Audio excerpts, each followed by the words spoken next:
There is no question that Mr. Maple is a very good boy. He is just the sweetest, most loving, joyous little puppy. But he also serves a very important purpose. When his harness is on, he's just super focused, like laser focused. It's all business and he has a job to do. Paul has less than 10% of his vision. Sort of like looking through a straw.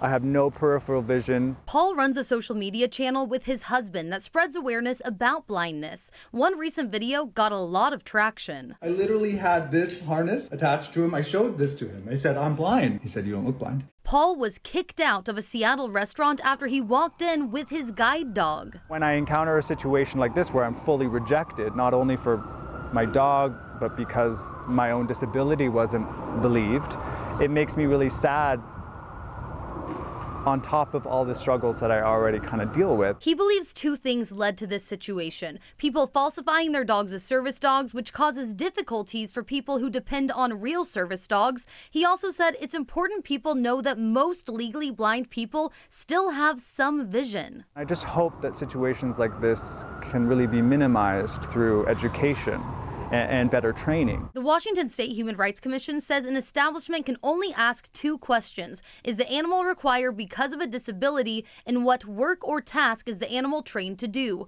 Under federal law, no documentation is needed, and animals do not need a vest or harness. Good boy.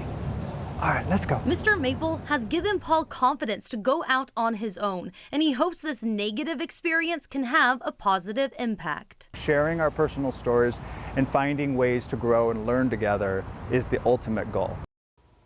Under state law, a restaurant could face a fine if it discriminates against a person with a service dog. But it's also important to know if someone refuses to answer those two questions about their dog and refuses to leave, they can face a fine of up to $500, Greg. You would think in this day and age we wouldn't be seeing or having this issue, but some of the things you mentioned there was like, okay, people are taking advantage of the system.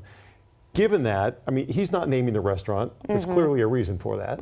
Yeah, he said he doesn't want to name the restaurant because he doesn't want them to face backlash. And he actually he met up with the manager. He said the manager sincerely apologized to him and said he better train employees on this topic. So he just wants to spread awareness, which I think he's doing with this story. Already, it looks like it's working. So Yeah. hopefully it keeps going. All right, Connor, thanks.